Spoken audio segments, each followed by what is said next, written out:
Hello दोस्तों, આપણે આજે બનાવવા જઈ રહ્યા છીએ પાઉંભાજી। તો અહીંયા મેં ફ્લાવર લીધું છે, રીંગણ લીધા છે અને બટેટા લીધા છે અને મેં અહીંયા પલાળેલા વટાણા લીધા છે। તમને લીલા ફાવે તો લીલા પણ લેવાના।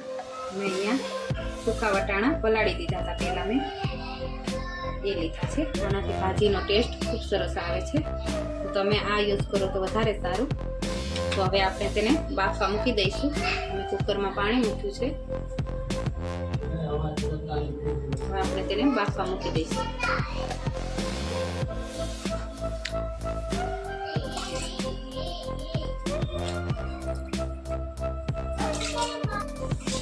તો હવે મેં આ બધું મટીરિયલ બાફવા નાખી દીધું છે અને આમાં નમક એડ કરીશું। પાઉંભાજી માટે આ બધું મેં બાફવા મૂકી દીધું છે। હવે આપણે એમાં નમક એડ કરીશું અને કુકર બંધ કરી દઈશું।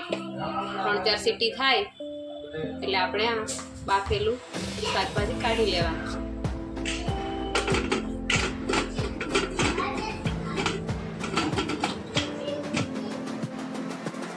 હવે આપણે આ શાકભાજી બધું બફાઈ ગયું છે, તો આપણે એને એક વાસણમાં કાઢી લઈશું। આપણે પાણી માપે મૂક્યું હતું એટલે આપણે આ પાણી કાઢવાનું નથી, રહેવા દઈશું। તમારે વધારે હોય તો પાણી કાઢી પણ શકો છો, અમે પાણી બહુ વધારે નથી એટલે રહેવા દીધું છે, કેમ કે એટલું તો જોશે।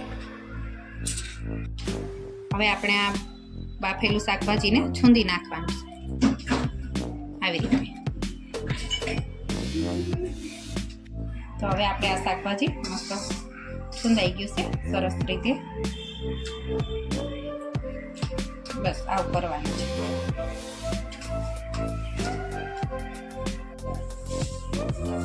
તો દોસ્તો મેં અહીંયા આ છૂંદાઈ ગયેલું શાકભાજી આપણે લીધું છે પાઉંભાજી માટે।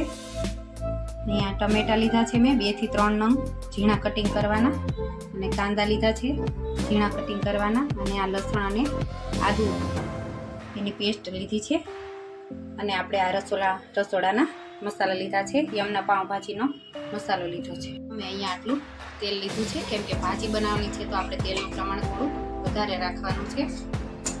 અને આપણે ડ્રાય જીરું કશું નાખવાનું નથી, આપણે ડાયરેક્ટ કાંદાનો વઘાર કરીશું।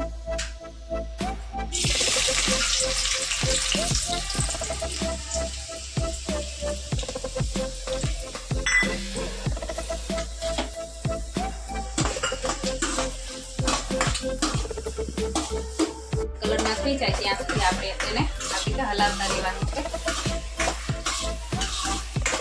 કાંદા બ્રાઉન કલર ના થઈ જાય પછી આપણે એમાં ટમેટા એડ કરીશું।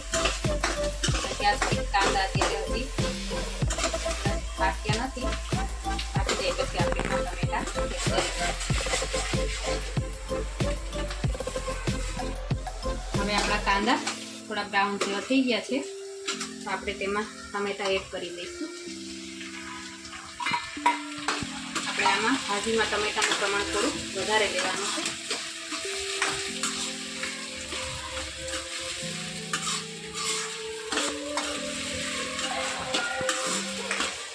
આપણે હવે થોડી વાર તેને પાકવા દઈશું। આપણે તેને પાકવા દઈશું। આથી એકદમ પાકવા દેવાના છે, એકદમ પાક્યા નથી, એકદમ ક્રશ થઈ જવા જોઈએ, આમાં મિક્સ થઈ જવા જોઈએ। આપણે હજી થોડી વાર તેને રહેવા દઈશું। હવે આપણે જોઈ લઈશું, સરસ થઈ ગયા છે કાંદા અને ટમેટા એકદમ મિક્સ થઈ ગયા છે। હવે આપણે તેમાં આદુ અને લસણની પેસ્ટ નાખી દઈશું। આદુ તો દોસ્તો નાખવાનું જ છે આમાં પાઉંભાજીમાં, નથી તમને ટેસ્ટ સારો નહીં આવે। હવે આપણે ખબરસ પાઉંભાજીનો મસાલો નાખીશું, અડધો નાખીશું। અમે 4-5 વ્યક્તિઓ માટે બનાવી છે, આપણે તેને અડધો નાખીશું।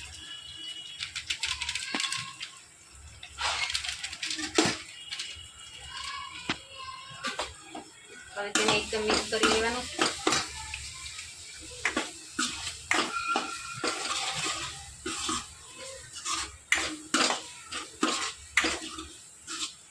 અત્યારે આપણે મરચું ને હળદર ને મિક્સ નથી કરવાનું. આપણે થોડી વાર આને હલાવતું રહેવાનું છે આવી રીતે. સરસ મજાનું બસ જો હવે એકદમ રેડ કલર થઈ ગયો છે. હવે આપણે તેમાં શાકભાજી બધું એડ કરી દઈએ.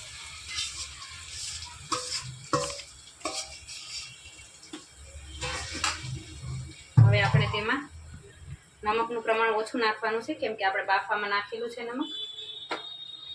મરચું એડ કરીશું, રામદેવનું લાલ મરચું.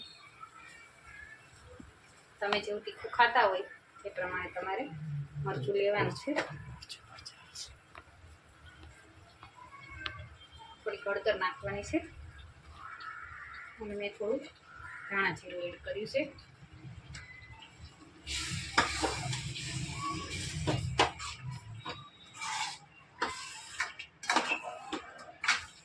આવી રીતે બધું મિક્સ કરી દેવાનું છે.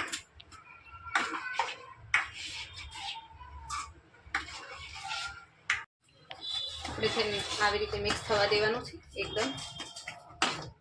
હવે આપણો ભાજી તૈયાર થઈ ગઈ છે. હવે આપણે એમાં ધાણા એડ કરી દેવાના છે. જો તમને મારી આ રેસીપી સારી લાગી હોય તો મારી ચેનલને લાઈક કરજો, સબસ્ક્રાઈબ કરજો અને નવા વિડીયો મારા જોતા રહેજો. તો હવે આપણે પાઉં શેકવા માટે અહીંયા તેલ લીધું છે અને હળદર નાખવાની છે. તો આવી રીતે શેકીને આપણે પાઉં ખાઈએ તો ખૂબ સરસ લાગે છે.